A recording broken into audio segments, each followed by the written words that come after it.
Frank, icebreakers today. We're digging into the top 50 free agents. You got an update coming to dailyfaceoff.com with your full list, but let's maybe blend together the playoffs and the free agent talk really quick. Has there a player in your top 50 who's really boosted their value with their performance so far in the postseason? Yeah, and I'm going to go a little bit further down the board, and that would be Andrei Kuzmenko. He gets this guy, I'd call him the binary player. He's either on or he's off, and there's nothing in between. Either he's a guy who has 75-point potential, like we saw with the Vancouver Canucks, or he's a mostly lifeless player that doesn't do a lot for you if he's not scoring, like we saw with the Calgary Flames. Goes to the Flyers for a very brief stint, was pretty good. And then that 5-forward unit power play for the LA Kings was definitely eye-opening in the playoffs. So AFP, our friends at AFP Analytics, they've got Kuzmenko projected at 3 times 4.5, which seems like a very reasonable bet for me, considering that, well, when he's on, he's really damn good. And if you keep him in the same spot with the same right players and you have him engaged, well, 4.5 could be a relative bargain, and the term isn't a crippling thing. So I think even just one round, the playoffs were very good to Kuzmenko, and I'll tell you another guy too. Brad Marchand has shown no signs of slowing down. 8 points in 9 games for the Florida Panthers in the postseason. I know that this year, from a statistics standpoint, was a bit of a down year for Marchand in Boston. I can't imagine there's no fewer than a handful of teams that are lined up to try and get this guy on July 1st. Just on Kuzmenko, I don't have a more eloquent way of putting this. If I was a GM, I'd be scared shitless of giving him any term at all. Because if you give him 2 years and through 50 games, he's lifeless Kuzmenko, you're sitting there being like, God damn, 18 more months of this guy? Like, what did I do? But you're right. He's the ultimate free agent gamble. Yeah, but it's not going to cripple you either way. So I think you learn to live with the risk, knowing that the payoff might be really significant. Just let me quickly ask you the flip side of that. Anyone who's really hurt their value in these playoffs?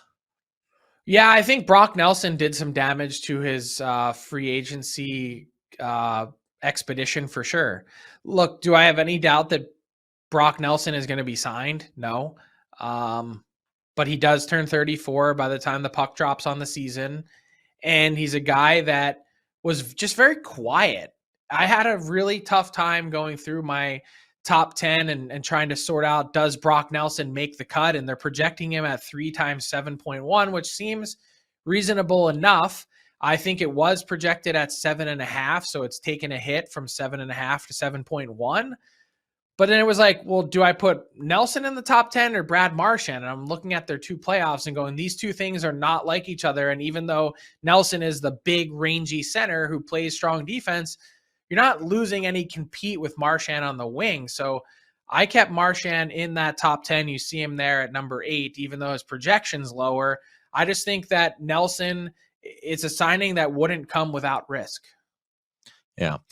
As I went through your top 10 and I guess kind of your top 20, Frank, there was, a certain archetype of player or style of forward. Like I look at Tavares, I put Marchand in this group. I put Kane and Giroux in this group. Nelson, maybe not there, even though he's a vet because his career earnings are a little bit lower than those other guys. But those 4 hitting free agency with just a boatload of money in the bank from previous contracts, veteran towards the end, definitely on the back 9 of their career.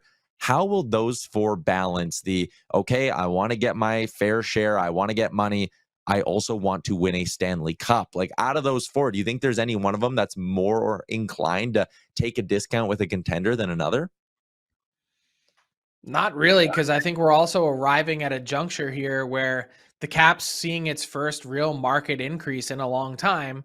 And it's going to only continue to go up from there because we know what the next 3 years of cap numbers look like. So I think this is a moment in time for players maybe to be a little bit more greedy than they otherwise would have been, always keeping in mind the opportunity and chance to win. That matters for sure.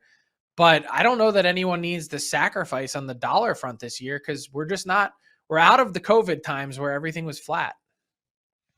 Yeah, that is fair. Matt Duchene's another guy too. You kind of forget that he's already 34 years old. The AFP projection 3 by 7.2, but an absolute career resurgence with the Dallas Stars for Duchene.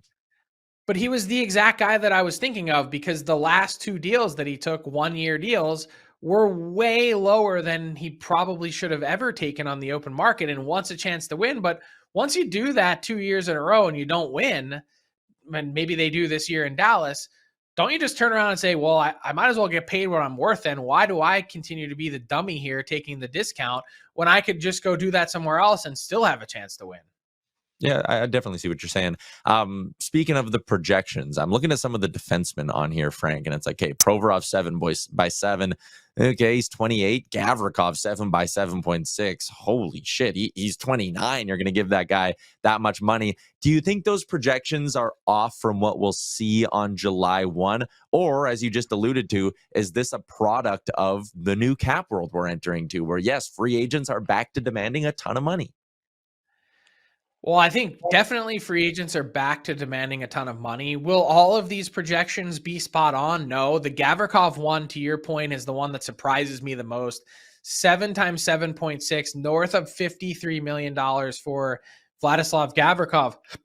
Even if you think he's really good, the term is definitely scary enough. But for anyone that wants to sit there and mock the AFP analytics projections, though, let me just tell you this. Since the last time we did this board a month ago, there have been a number of signings, 5 guys that are off the board. Let me just tell you how close they got. Alex Iafallo, they said 3 times 3.7. He ended up at 3.67. So within 30 grand and nailed the term.